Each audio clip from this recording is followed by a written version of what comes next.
Es un placer presentar al profesor Thomas Graumann. Es profesor de Historia Cristiana Antigua y Estudios Patrísticos en Cambridge University.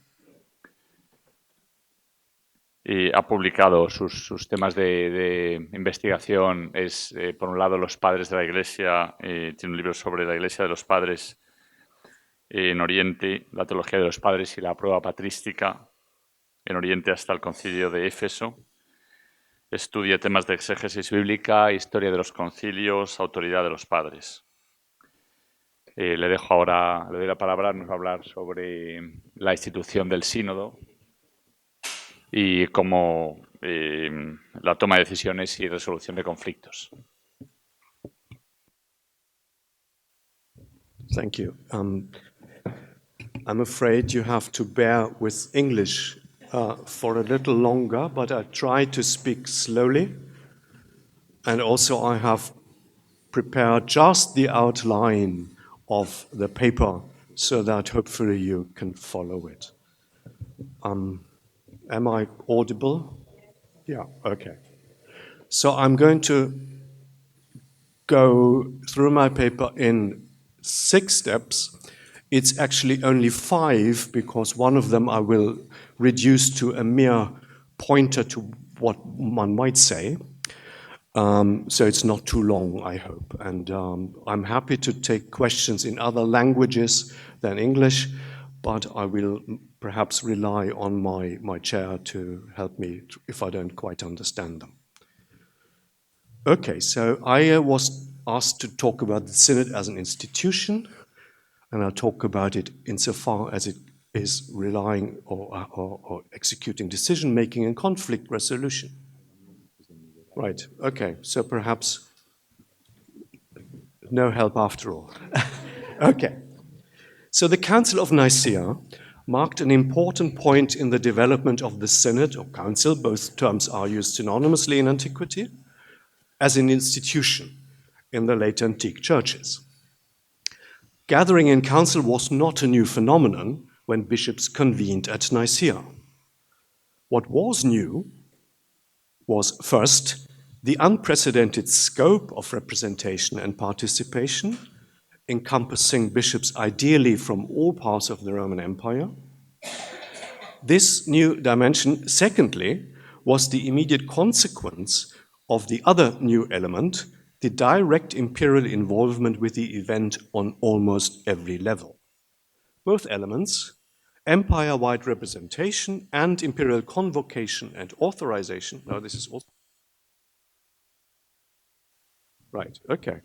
So these two elements, empire-wide representation and imperial convocation and authorization, describe the original sense of the appellation ecumenical council. The Nicene Council thereby raised questions beyond its immediate agenda about what a universal council could achieve, how it related to the local and regional structures of ecclesiastical governance and the diverse traditions alive there. What was its place and role in the new collaboration of the Church with imperial authority and administration? What were its distinctive competence and authority, but also its limitations and challenges in the resulting complex web of operative forces potentially putting pressure upon it? Over the course of the 4th and into the 5th centuries, and long after that, individual synods and contingent constellations brought some of these questions to the fore and found a variety of, at times, conflicting responses. It will be impossible to discuss them all in this short paper. Instead, I want to direct a spotlight onto some exemplary instances and only a few select elements in this wider thematical horizon. I will concentrate specifically on questions relating to the role of synods in the doctrinal debates of the time and leave other elements aside. In so doing, my task is not to outline the discussion about the validity of the Nicene Creed and its reception on such occasions in their own right, and Sarah has obviously just talked about some of that, but only insofar as these debates are also relevant in principle to the question of the character, purpose, and suitability of synods as potential mechanisms and occasions for decision-making and problem-solving in matters of faith. It is this focus which shapes my presentation. My first point is about doctrine and discipline. The suitability, doctrine and discipline. The suitability of the process of synodical discussion and decision-making was apparently in much dispute, and the question was surprisingly complex. Athanasius, for instance, was deposed in the Synod of Tyre in 335 because of misconduct in office, not for heterodoxy. The Synod carried out what was in effect an ecclesiastical trial. There were clear expectations about procedural propriety and fairness in such cases, not laid down anywhere in a kind of procedural rulebook, but presumably developed by analogy from civil trials and feeding of general expectations of natural justice of the time. Athanasius complained the one-sidedness and bias of the investigation against him and fled before the verdict. His defense, furthermore, tried to discredit the entire undertaking against him as a sham, camouflaging the real intentions of his opponents. Their reason, he asserts, were theological and doctrinal in nature, not directed towards disciplinary or criminal matters. All right, where are we now? Okay, so these are my points, and I am now here, right? Okay. So in exile, Athanasius further promoted this line of argument. He managed to portray himself as the victim of an injustice, suffering for being the exponent of the one true faith, which his heterodox judges subverted. They were Arians or Eusebians, all of them. To Athanasius, then, some synods could be turned into the instrument of the heterodox subversion of the Christian faith and a tool for persecuting its defenders. Such synods could not command authority and claim legitimacy. Athanasius managed to persuade a number of bishops in the West, including most significantly Bishop Julius of Rome, of his position. In a prickly exchange of letters with the bishops in the East, different views, not just about the person of Athanasius, but also of the correct processes of synodical adjudication in cases like his more generally, emerged. The Eastern bishops insisted on the validity of their decision, taken correctly and in the competent synod. Only the same synod or a larger one could revoke their judgment if indeed it should be found to be flawed. Bishop Julius, on the other hand, envisaged an appeals process to be conducted in the West, specifically by a synod under his presidency in Rome.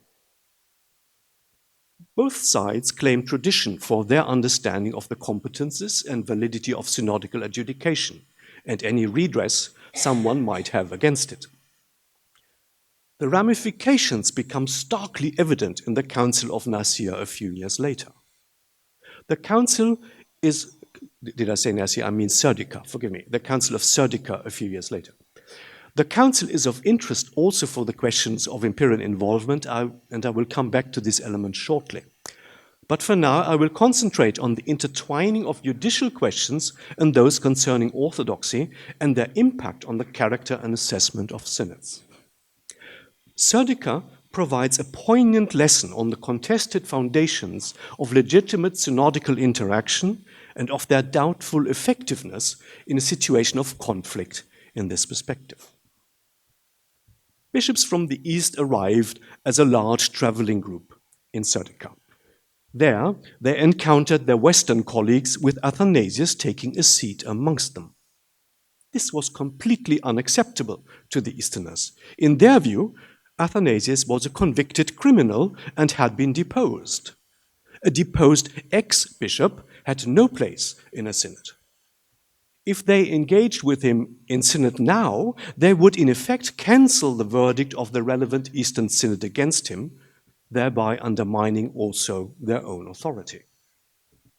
The Eastern bishops left and congregated separately on an imperial estate not far away. The two sides never met in joint session.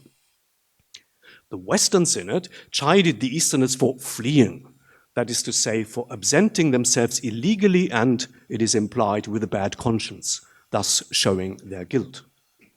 Theirs was just another ploy to conceal the heterodoxy and to avoid being challenged directly by their Western colleagues, who inevitably self-identified as the Orthodox. The question of a bishop's right to participate in a synod, which might be considered a question of procedural, even constitutional rules, was in this way reframed as a matter of orthodoxy versus heresy. Moreover, in the mutual accusations by both sides, theological criticism was paired with charges against the bishop's behavior and character. Misconduct in office and dubious morals were alleged, so was sexual misdemeanor. Yet all these accusations were themselves part of a partisan, even propagandistic narrative of the conflict and need to be read with a degree of caution. For our interest in the synods of the time, such allegations reveal that the appraisal of synods could not escape the polemics between conflicting groups on grounds of theology, as well as on grounds of alleged deficiencies of character and unlawful behavior. Could a synod then proclaim views about orthodoxy with any legitimacy if some participants were of dubious character and had disciplinary charges hanging over them? Conversely, did not the suspicion of unsound theology of the groups convening invalidate all decisions taken by them in any field? Could orthodoxy and disciplinary propriety, I say that sentence again, could orthodoxy and disciplinary propriety and morals be separated or even differentiated? The ancient answer was an emphatic no. It was a self-evident truism that even didn't require detailed articulating. Going on here. In all contexts, I think it's the battery is dying here, right? The battery is dying, that's right. Right. Okay. In all ancient contexts, whether in court or in philosophy, for instance, no one doubted that the character, ethos, of a person gave them credibility or undermined it. Did the councils hold some kind of special character outside of this mechanism? The mutual incriminations traded by the bishops around Serdica suggest not. The validity and effectiveness of a synod, then, could seem to be, at least in one regard, dependent upon the personal righteousness of its members, rather than residing in a special institutional character or a defined and universally accepted set of procedures. Bad bishops conducted bad synods. Serdica made tensions between competing groups of bishops worse. The council resulted in an effective schism in all but name. Its intentions had been the opposite. The synod was called by the emperors Constans and Constantius, brothers, colleagues, and rivals, in an attempt to bridge the rift in the church and to heal simmering conflicts. The regular imperial agenda for the conduct of empire-wide councils, and for that matter for others too, needs to be emphasized. Peace and unity were already the chief aim in Constantine's designs for Nicea. He demonstrated it by refusing to hear and adjudicate any complaints, indictments, and petitions some bishops had brought against one another. At least that story emerged very quickly. He had the documents sealed and later burned unread. So the story goes. Peace and the desire for unity also determined his approach to the theological dispute. In the life of Constantine, Eusebius assures us that Constantine had moderated discussion so as to encourage voices speaking for consensus and gently correcting and restraining the more intransigent interventions. In the famous letter, furthermore, Eusebius emphasizes Constantine's instrumental role in the genesis of the Creed. He, Eusebius, lets it slip that the evident imperial wish for peace and unity had provided him with added motivation to agree. It's not my intention here to ventilate the old question again, to what extent the Nicene Creed represented a political compromise. I want instead to note two things. The imperial purpose of an empire-wide council, or any council, was fully to achieve and regain peace and unity in the church because it was important, in fact essential, an essential precondition also for the benevolent state of society and the stability of imperial rule instituted by God. Constantine underlined, moreover, it's my second point, the consensus achieved in the council and the complete unanimity of the fathers as a certain sign of the Holy Spirit resting upon it. Was his belief, what this belief in the guidance and working of the Holy Spirit in the assembly might mean for the internal dynamics in the group of bishops and for the roles and activities of individual members of the council will occupy us presently. If we pursue first the imperial interest in the synods a little further, we observe that the desire for peace and unity could lead to different imperial strategies. The attempt at Serdica to bring bishops from east and west face to face in the hope they might reconcile proved a failure. After Constantius II had become sole emperor in 351, he changed tactics. For the decisive attempt to bring about renewed cohesion and unity of the church in all parts of the empire, he devised an elaborate choreography of draft proposals, council meetings, delegations, and negotiations. Constantius had learned important lessons from the failure of Serdica. He gathered the bishops from both parts of the empire separately, tasked them to work out their internal differences first, before finally agreeing between themselves with the help of delegations sent to court.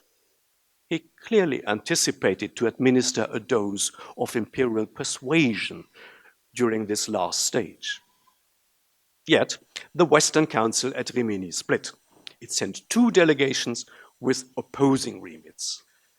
In drawn-out negotiations in Nicea, about which we have no information, they eventually agreed a text, restored communion, and returned to Rimini.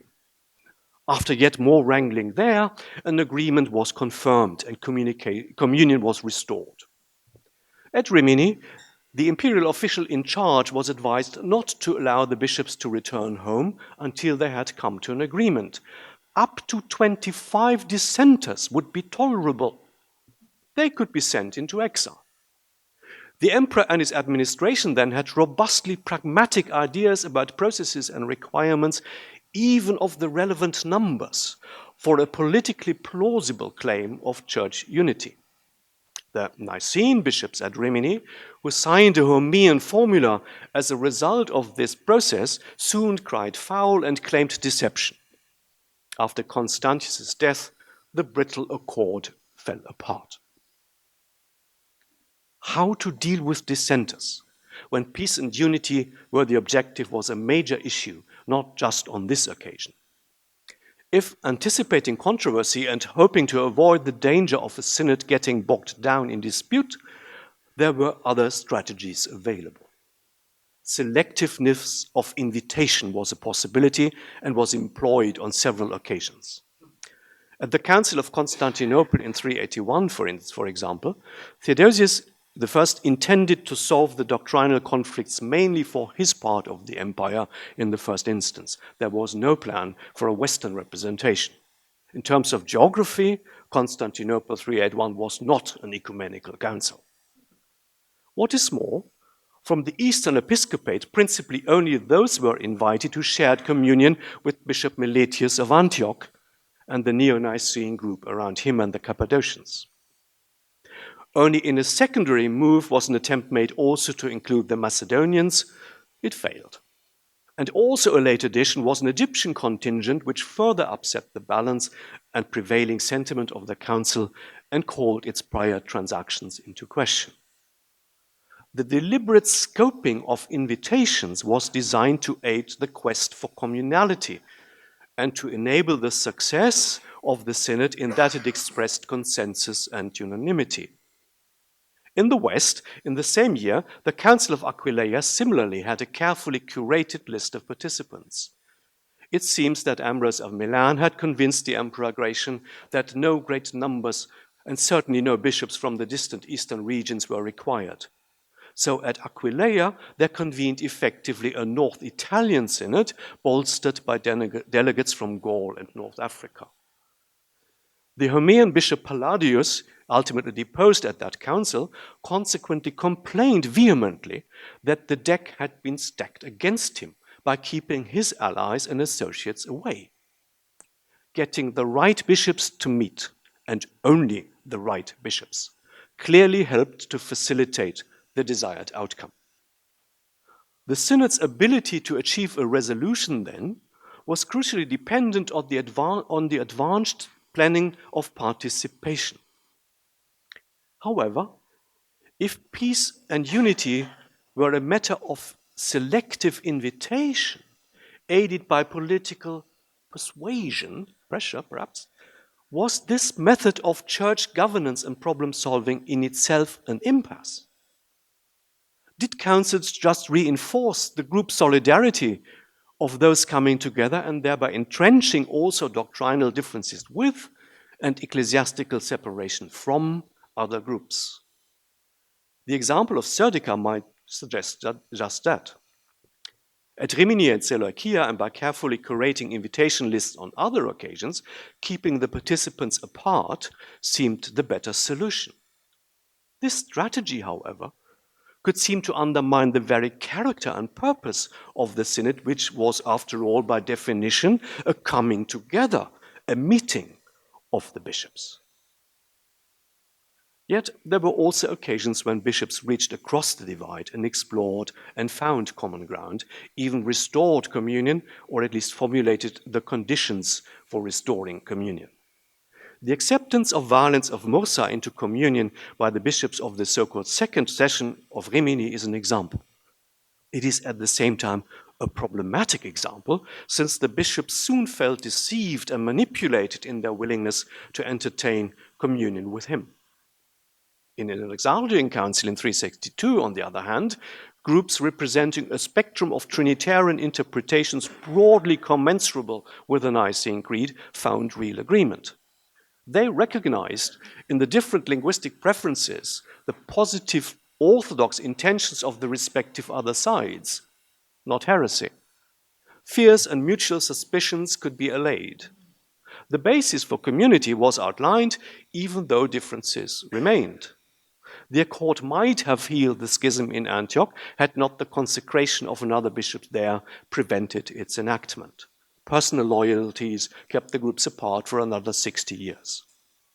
Even so, the case demonstrates that synods could be instruments of peace and even for the advancement of theological understanding, not just occasions for rivalry and conflict.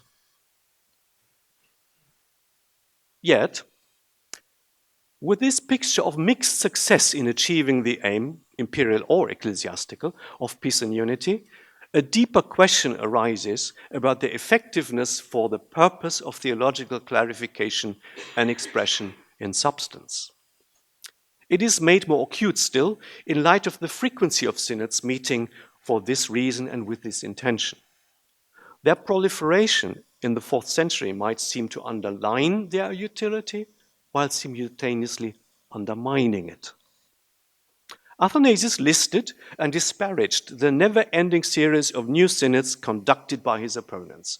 His primary target were the main expositions and creeds drafted and issued on those occasions, which to him revealed that his opponents were constantly changing their belief and had no true faith after all. His criticism of the statements produced and of the synods convened for the purpose cannot be disentangled. Other observations about the flaws of these councils and their participants, of which we have sort of sketched some briefly, were incidental and served to reinforce the fundamental criticism and rejection of their theology. Other authors had a more nuanced understanding of the synodical format and its production of theological texts. Hilary of Poitiers, writing from exile to inform his colleagues in the West, presented several recent synodical texts from the East and commented on them in great detail. He found much to commend them, and what he considered useful and proper expressions of the faith, while at the same time maintaining that a great majority of Eastern bishops, to his mind, were heretical and should not be considered Christians at all. He anticipated his addressees' concern about so many documents expounding the faith, and I quote him, "You must be surprised, dear brethren," he writes, "that so many creeds have recently been written. The frenzy of the heretics makes it necessary." And a little later, "But, brethren, you have hitherto been ignorant of written creeds. You have not needed the letter, for you abounded in the Spirit. But necessity has introduced the custom of expounding creeds and signing expositions. Where the conscience is in danger, we must use the letter. Nor is it wrong to write what it is wholesome to confess." End of quote. When Hilary here seeks primarily to justify the drafting and signing of creedal texts, he nevertheless envisages the underlying synodical processes and practices along with them. If the texts were necessary, we must infer, so were the meetings.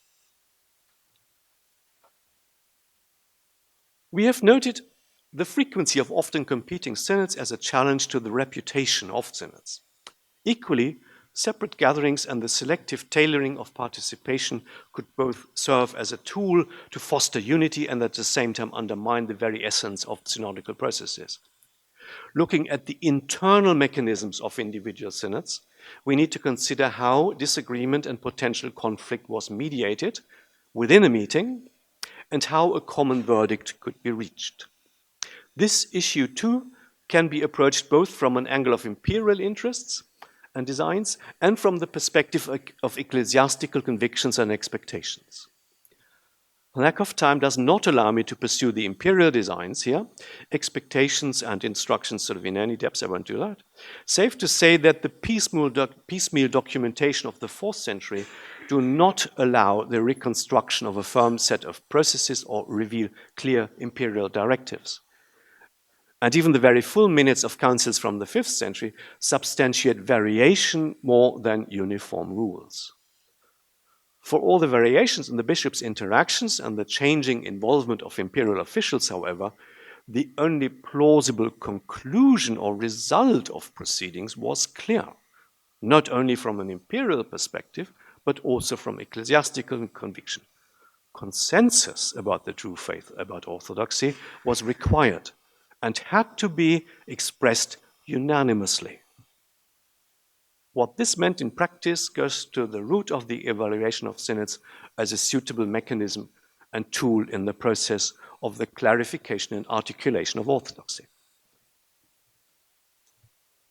In the case of Nicea, Eusebius had not only intimated that the emperor's wishes had been a motivating factor in signing the creed, he also insisted that he had at no point deviated from his true conviction and from the traditional faith that he had always held.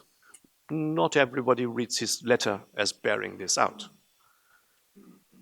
Yet there's a deeper issue than Eusebius' personal honesty. To what extent and in what ways was a process of communal discussion and decision-making suited to the search for orthodoxy and for its authoritative expression? For Constantine, the final consensus and unanimity were the certain sign of the Holy Spirit's agency. I've mentioned that. Was consensus then the guarantor of the correct synodical expression of the faith?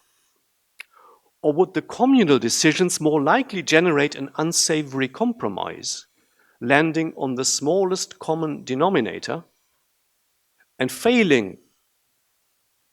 Right, Okay, I'll forget about this probably. So landing on the smallest common denominator and falling short of a proper and full expression of orthodoxy.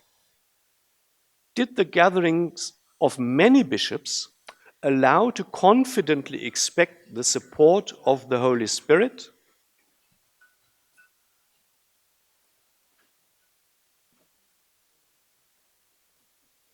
Right, okay.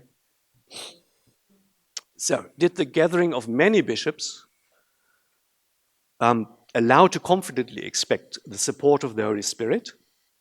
Or did the gathering of the many simply accumulate the personal shortcomings of each and thereby multiply and heighten the destructive effects of individual failings?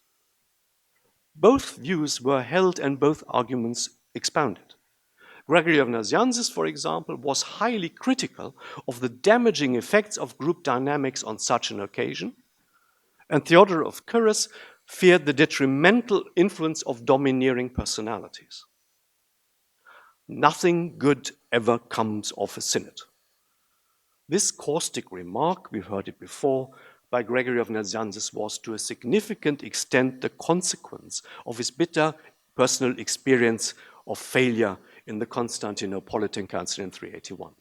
On that occasion, Gregory had been confirmed in his episcopacy of the capital and taken over leadership of the council after the sudden death of Meletius of Antioch. But Gregory's views on the succession in Antioch and also in matters of doctrine, although Gregory's report is vague to the point of obscurity in this regard, had fallen on deaf ears and encountered resistance. Instead, others had vociferously and forcefully made their points heard. Gregory portrays them as crows cawing. He's particularly upset with the fact that these were young bishops. He deplores their lack of respect for his white hair.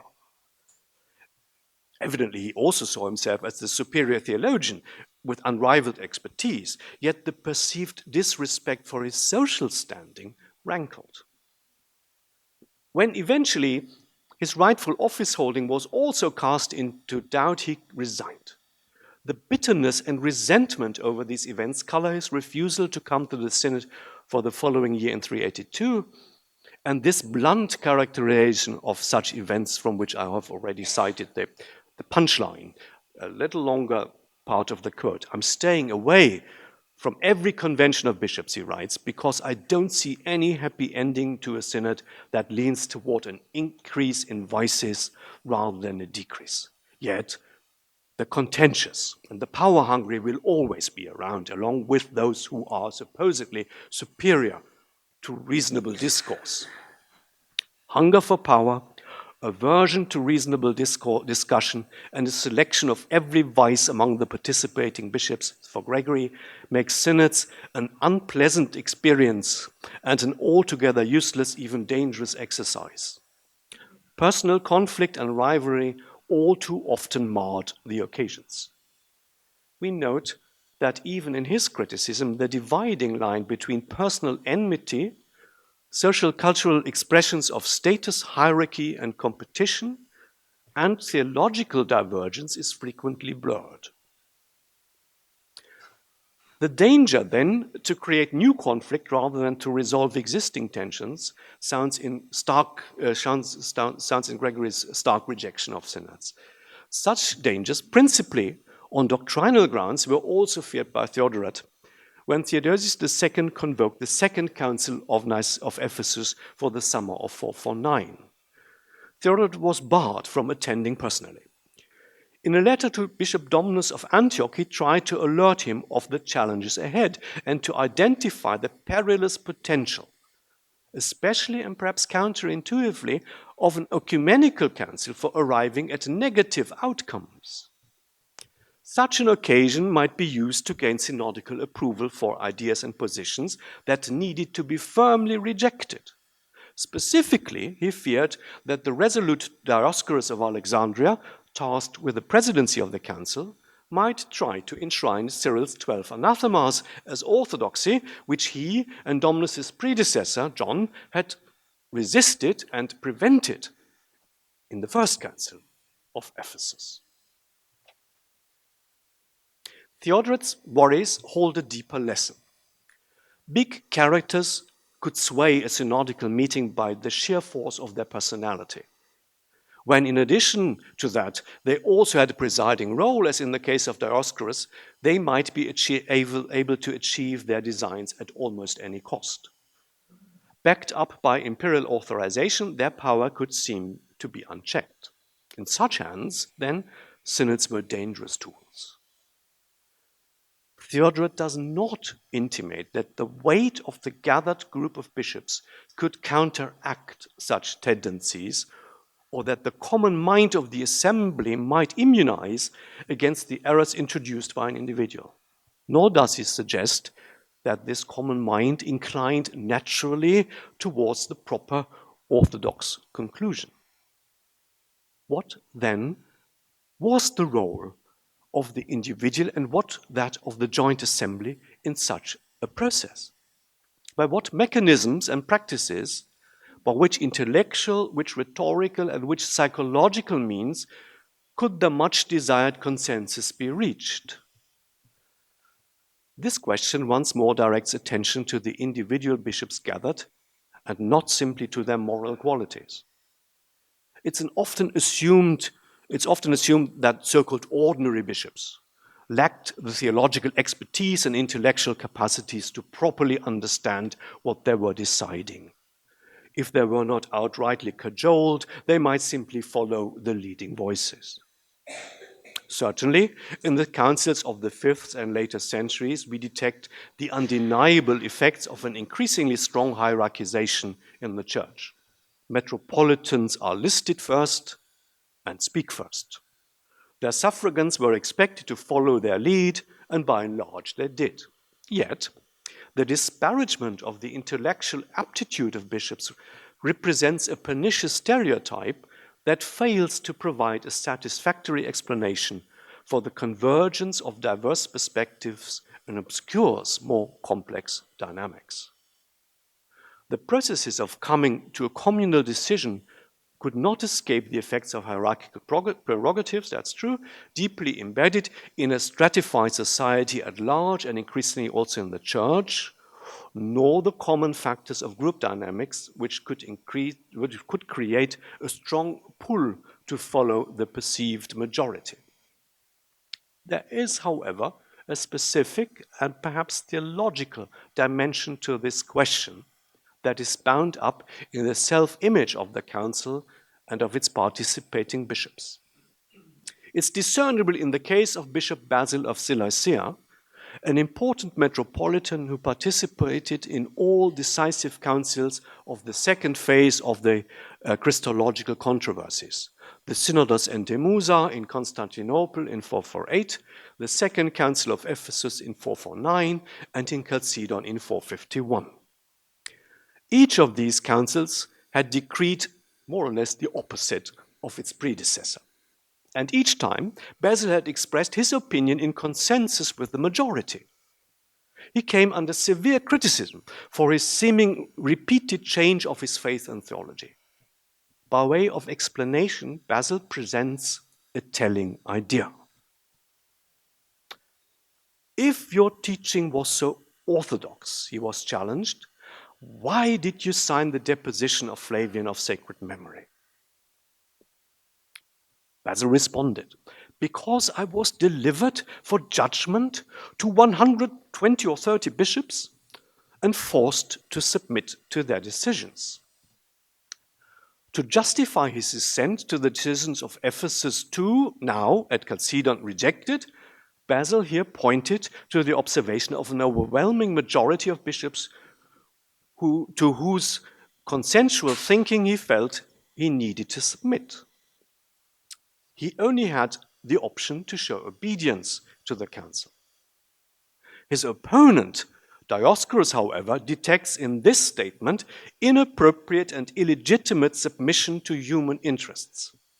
Steadfast confession of the faith was required at all times by every Christian, and especially by a bishop, irrespective of any seeming external pressure and potentially detrimental consequences for one's position. There would never have been any martyrs if this principle did not hold true. Orthodoxy did not allow compromise in deference to human beings. Basil rejects this impression of compromising his faith over human interest. Such a principle was valid before imperial authorities, but not in a council of fellow bishops. He elaborated. I quote him again. If I had been up before secular officials, I would have borne witness. Exercised parousia would be another translation. But if one's judged by one's father, one cannot defend oneself. Death to a child who defends himself against his father. That's a version of Leviticus 20, verse 9. The fellow bishops in council then, to him, exercised the role of fathers. By right, the council father himself, yet feeling on his own, vis-à-vis the collective of more than 100 bishops, his position was that of a child, owing obedience. The justification of his submission does not rest essentially on the perception of a contingent imbalance of high numbers on the one side and individual on the other, but on a persistent, fundamental Greco-Roman socio-cultural principle of paternal authority, and, without explicitly pointing it out, also it seems on the expectation that the emerging consensus of the Council Fathers was indeed ultimately engendered and authorized by the Holy Spirit. And so the Fathers, the Synod's common mind was imbued with intrinsic credibility and the power of persuasion. Standing against it on one's own was not laudable steadfastness, but headstrong stubbornness, the unwillingness to be persuaded and instructed. Here then, we detect a potential mechanism by which a synod might arrive at a joint decision which did not allow resistance and unrelenting dissent without resorting to simplistic claims about violence and coercion. And yet, the very council about which Basil and Dioscorus debated, the Second Council of Ephesus, was completely annulled by that of Chalcedon. It seems the supposition of the Holy Spirit was demanding obedience to the voice of the gathered fathers was in this instance mistaken after all. I come to a short conclusion. The evaluation of the councils in the 4th and 5th centuries cannot escape the effects of doctrinal conflicts of the time and the resultant social consequences of group solidarity and personal enmity. As in a prism, the councils focalize these debates. For authors of the time, the usefulness and achievement of councils is directly bound up in their assessment of the synod's theological declarations. Those expounding one's own sense of orthodoxy are praised, those suggesting alternative ideas are criticized and sometimes rejected as outright heretical. There is no assessment overriding this doctrinal matrix, appraising the synods by extrinsic factors that would allow ascribing to them a specific character and authority as an established institution of inherent worth. The significance of councils and their claims to legitimacy and authority are not measured by a particular set of external criteria, formal criteria, as if defining a clear institutional character. That includes imperial convocation. The fact that the council is convened by an emperor creates not in and of itself an anticipatory ascription of authority, not even when its remit is empire-wide, that's to say, ecumenical. Emperors are clearly expecting their imperial councils to carry authority and to achieve peace and unity within the outlines of the religious policies they endorse. And they're willing to write their decisions into law and in this way give them socio-political validity as much as confirming their ecclesiastical and theological decisiveness. Yet in these doctrinal disputes, bishops are only willing to accept these mechanisms and these assumptions of legitimacy if they were content in substance with what had been determined. The Nicene Council and its creed slowly developed in this context into an ultimate yardstick for the assessment of other councils. Athanasius saw no valid reason to convene further councils and decree further declarations. Nicea sufficed. Interestingly and differently from Athanasius, Hilary of Poitiers was less critical of the frequent production of doctrinal documents and of a concomitant convening of episcopal synods. And yet, for his own orthodox confession, he did not need conciliar expositions at all and was instead content to rely on Scripture. The utility and legitimacy of councils, therefore, was a matter to be determined in retrospect by its orthodox decisions and by the resonance of these decisions in the Church and the Empire. It is a question of reception in this wider sense, as it includes the way in which the council was also publicly effective, shaping attitudes and practices in the Church and in society, and fostering both ecclesiastical communion and cultural communality. Such a process, to a significant extent, built on the ways in which the reified images of specific synods were over time inscribed into collective memory. Nicea became the iconic meeting of the 318 Holy Fathers, setting out the Christian faith in an unsurpassable way for all time. Other synods were indelibly tarred with notions of failure and illegitimacy. The Robber Council is the prime example. Still others became the bedrock for some, but a stumbling block for others, as it is the case with Chalcedon that challenges church unity and communion to this day. A sense of the special authority of the so-called ecumenical councils, and specifically of the first four, began to emerge in late antiquity already, expressed, for example, by Justinian and also by the council in 553 convened by him. And it has persisted over the centuries.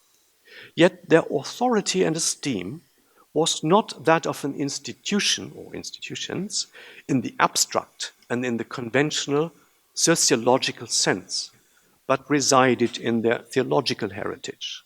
Nicea stands in first position on the list of these special councils and not merely on chronological grounds.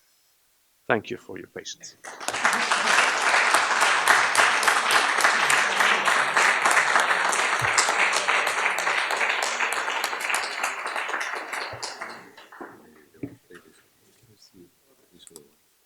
That doesn't work, right? No, that's the one without the battery, right? Okay.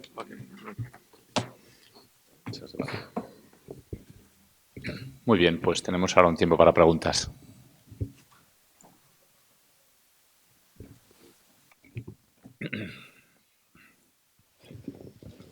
Sara Pardi.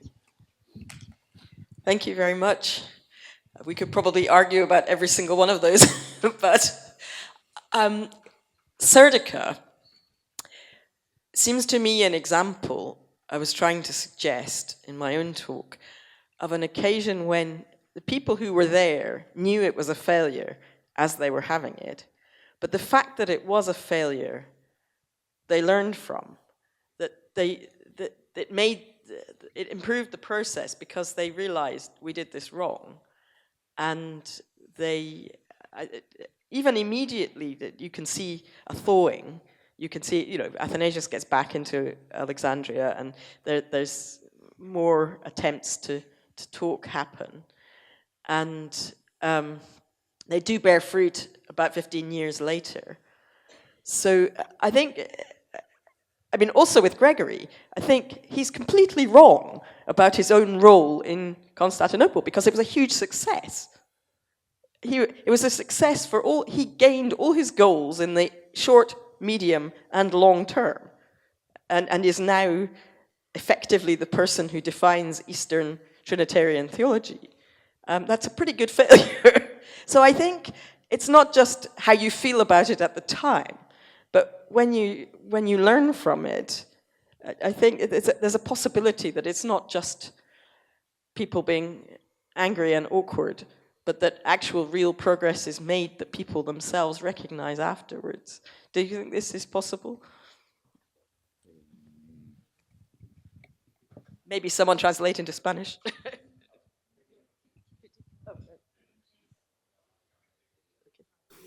El concilio de Sárdicas era un ejemplo de cómo a veces los sínodos incluso sabiendo que está fracasando en el momento en que los hacen, los participantes aprenden del sínodo y después ayudan a que mejore el proceso sinodal. Y esto sucede también que a lo mejor 15 años después pues, se ve el fruto.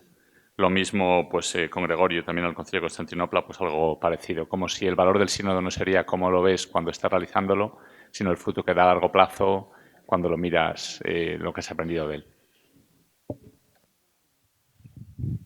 Sarah, my question and my approach is different. I had a strictly historical approach to see whether people at the time supposed that coming together in synod as such came with expectations of a particular authority of such a meeting. Whether in the long-term Gregorist theology prevailed is of course correct, but does not take anything away from his observations that he found these young people to be insufferable because they didn't respect him, and that's a social element. It's not about him, yeah, he's old, he wants these young people to shut up and listen to him, not because he's the better theologian, that's taken as read, but because he has that nobility behind him and the age. So there are socio-cultural formations that we must not neglect in understanding what people thought about these events. And in Serdica, of course, yeah. And we are, in a context like this, minded to look principally at the Western Synod, but it's important to see there's two groups. And they never meet and they split because they see Athanasius sitting there and he has no place. He is an ex-bishop. So my point was about the intertwining of disciplinary rulings on one hand and the suspicions often voiced about the character and morals about the person on the other side. There's this famous story when the delegate from the Western Nicene Synod, when he was a prostitute, was slipped into his chambers to discredit him.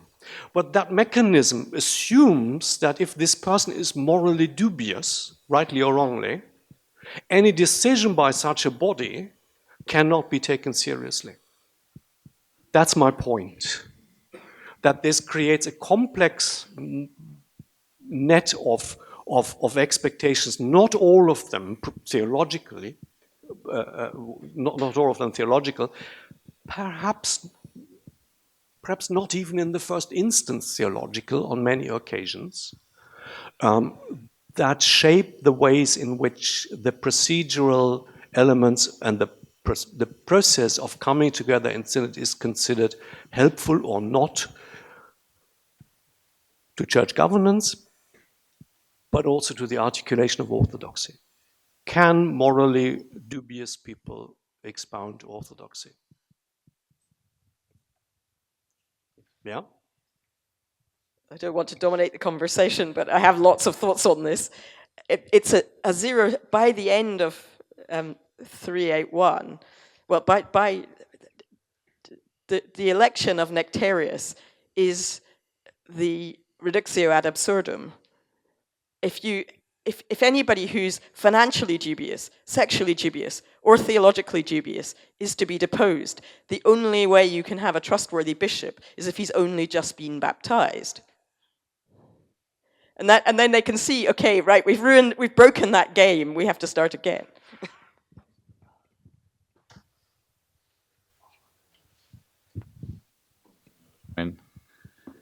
Prácticamente la respuesta ha sido que es verdad que los sínodos se pueden verificar a larga distancia después, pero que su punto de vista de esta charla ha sido otro. Cómo lo experimentaban las personas que participaban en él y cómo estaban influidos por otros elementos que no son directamente teológicos. Las reglas disciplinares, por un lado, y luego también por también enemistades personales y por juicios sobre la moralidad de los obispos que participaban, que hacían indignos de poder dar un juicio doctrinal una vez que se veía que se pensaba o se les acusaba de un comportamiento moral inadecuado. A very brief response to that last point. you read very often that there is such a thing as the common mind of the church. And the question that I asked is, do bishops suppose that the common mind of the bishops convened in council counteracts the difficulties that individuals and their flaws bring to the meeting? Yeah, Theodoret doesn't. Basil sort of does. That's Basil of Seleucia, not the one of Caesarea. Yeah? So I didn't want to answer that question. I wanted to ask it as a question to the historical processes, right? So whether, and I have no claims about the personal righteousness of anybody in these meetings. The point is that people were aware of it, that at times this could be useful to polemically discredit what was proposed by a group if they said, oh, but this person is, in Ephesus, this person is a Pelagian. End of discussion. Whether he has a valid theological point or not is at that point irrelevant, rhetorically, right? So I'm trying to give a sort of historical portrait, and I have no advice to offer on the principle of synodality, let alone in the Catholic Church.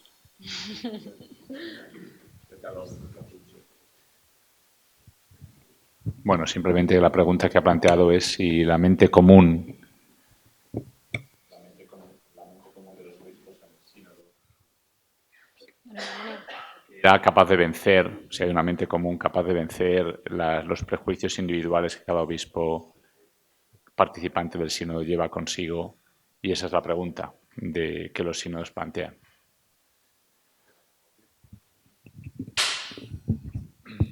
A veces nos consta que el orden es el contrario. A veces, digo. Por ejemplo, se discute doctrinalmente y una vez que no ha habido acuerdo, se añade como un descrédito retórico moral a la parte perdedora. Estoy pensando en los sínodos contra Pablo de Samosata, en el año 270, donde al principio los obispos consta que discuten solo doctrinalmente y solo lo desacreditan retóricamente cuando ha sido derrotado, como para poner más en evidencia el error que según ellos tendría Pablo.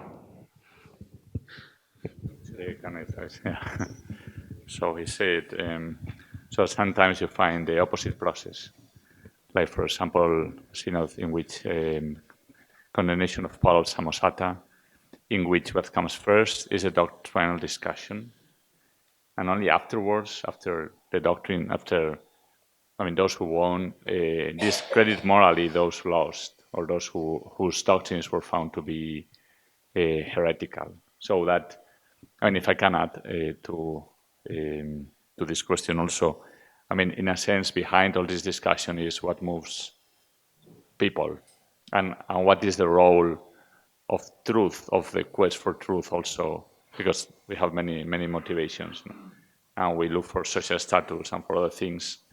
How strong is the desire for truth as well in the human person?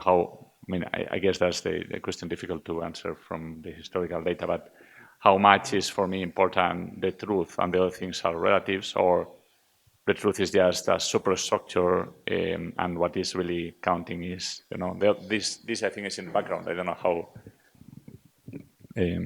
Decía que tal vez, aparte de la pregunta de don Patricio, pues la dificultad que hay de fondo, que me parece que es un poco también en una reunión en que se busca, en un sínodo, cuál es la fuerza que tiene la búsqueda de la verdad frente a otras motivaciones humanas que ciertamente están presentes, políticas, de enemistades personales, y bueno, cómo está, o sea, Aristóteles hablaba del deseo de entender como el deseo que mueve más profundamente a la persona, ¿no? Si eso está detrás de las discusiones de fe. Perdona, José. Sí, sí. Let me give some response first. Otherwise, it's too much for me to remember. Sí, sí, no. Just Just a second. Can I give a response first and then you give your second part after that? Sí, no, it's not I mean, o sea, quiero decir que no es que no esté de acuerdo, digo que a veces ocurre lo contrario, ¿no? I mean, I am not. Only sometimes. Yes, I don't say it only occurs in this way, no? But sometimes we know it was so. No? Right.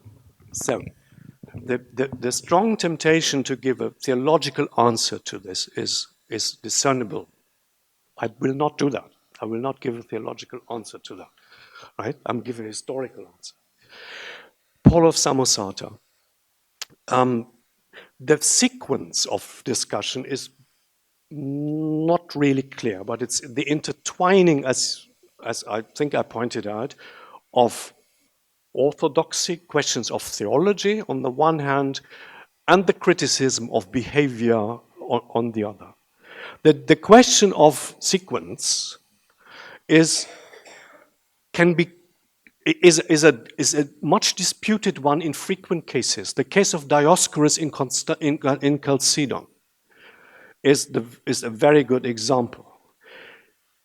When he is sort of taken to task over his leadership at Ephesus too, he says, let's discuss the faith first, on the assumption only people who are sort of orthodox can do this legitimately. That doesn't happen, however, because, it's the question, what are the foundations of our discussions? If we discuss who is orthodox first, then it would turn out that Dioscorus' way of getting that version of orthodoxy subscribed to is a lesser matter. If it's the other way around, as it was in the fact, he ends up in a subsequent session to be dispersed. And there are many examples where people say, what should we discuss first? The faith or specific allegations of misconduct in office or whatever they might be? It's not a clear-cut sequence that this should come first or this should come second. It depends on the occasion and it depends on the strategy of synodical leadership to devise a mechanism by which they think it is most plausible to arrive at the result that they think is favorable.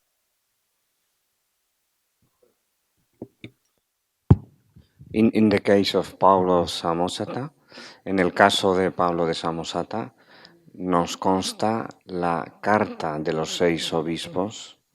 It is written before the synodical letter. Before.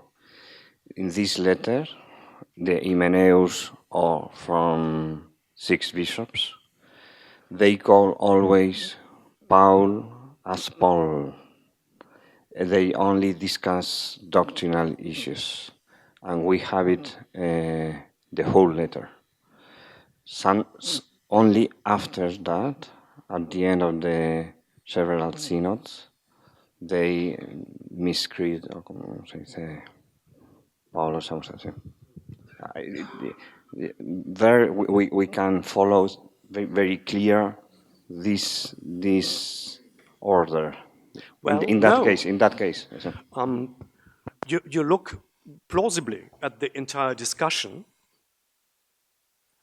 I want you to look only at the meeting. What happens in letters before? Yes, of course they have discussed this previously. I'm not disputing that you're right on that one. Yeah?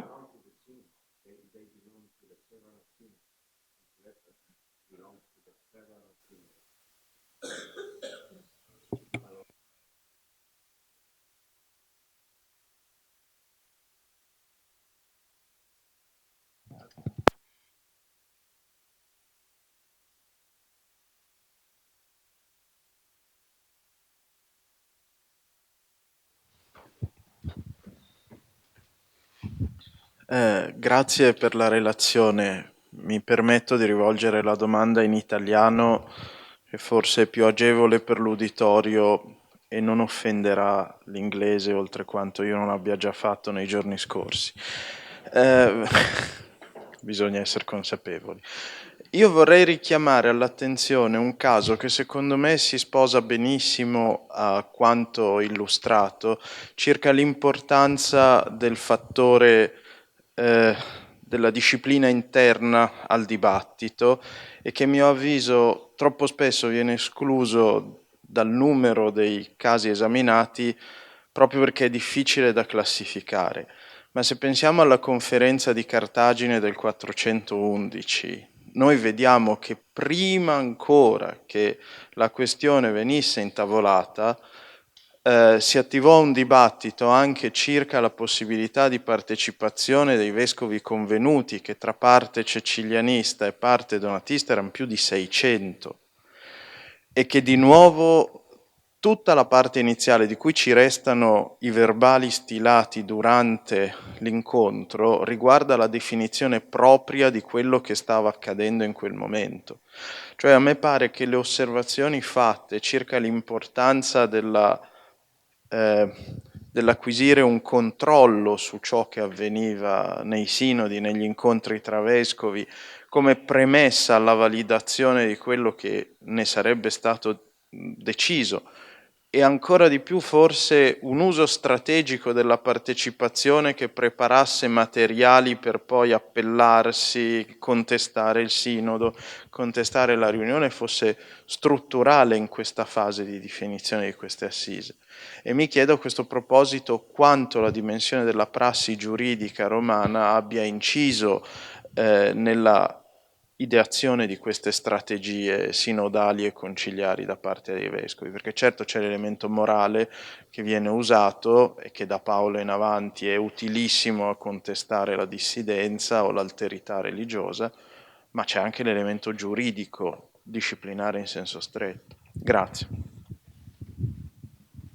Yes, thank you. That's a valuable pointer. I have, perhaps it wasn't so clear, I've made two disclaimers. I didn't look specifically at disciplinary decisions, saying I focus on the broad environment of theological, and I didn't talk about imperial strategies and designs, procedural guidelines. My fourth point was basically non-existent. The Conference of Carthage is, of course, an imperial trial about religion. It's chaired by this Marcellinus, and it's clear from the imperial instructions received that he is to sort out once and for all the residual Donatist problem. And then, yes, there is a huge debate going on between the two sides. Who is in the room? Delegates only, or the entirety, or, and they have wonderful ways to express in kind of symbolic acting what they think of it. The Donatists refuse to sit down because you sit down in a synod. And they're saying this is not a synod, and we are not going along with the charade of this being a synod. This is a trial, and in a trial the accused stands, just as Jesus stood in front of Pilate, suggesting that we Donatists are in the position of Jesus, and you, Marcellinus, are in the position of Pilate. Marcellinus was extremely uncomfortable with that suggestion. Yeah, and so he also stood up. Nobody sat. They all stood the entire day. The effects of that is a different matter. So yes, you're absolutely right. When we come more narrowly to what is broadly a trial situation, expectations apply about how to do this properly. And there isn't a handbook, Strafprozessordnung, that doesn't exist, but there are expectations of how to do this properly, and also expectations of what is required from natural justice. Basic principles like the accused needs to be present, needs to be given a chance to also present his side, and so on. There's other things. I bracketed all that because I would have needed another hour or so for that. But it's an important point you're making, and it's important to bear that in mind when we look at synodical conventions, that there is this legal side to it. Thank you. Bueno, simplemente está de acuerdo con la importancia del aspecto legal y de los procedimientos que no ha desarrollado en su conferencia por falta de tiempo. Bueno, ha puesto el ejemplo de los donatistas que se negaron a sentarse durante el sínodo porque no lo consideraron un sínodo. En un sínodo uno se sienta, en un juicio uno está de pie, y que insinuaron que el estar de pie era como estaba Jesús ante Pilatos. Entonces, bueno, que la dimensión de justicia natural y también de las leyes, pues tiene una importancia clave que sería para otro estudio.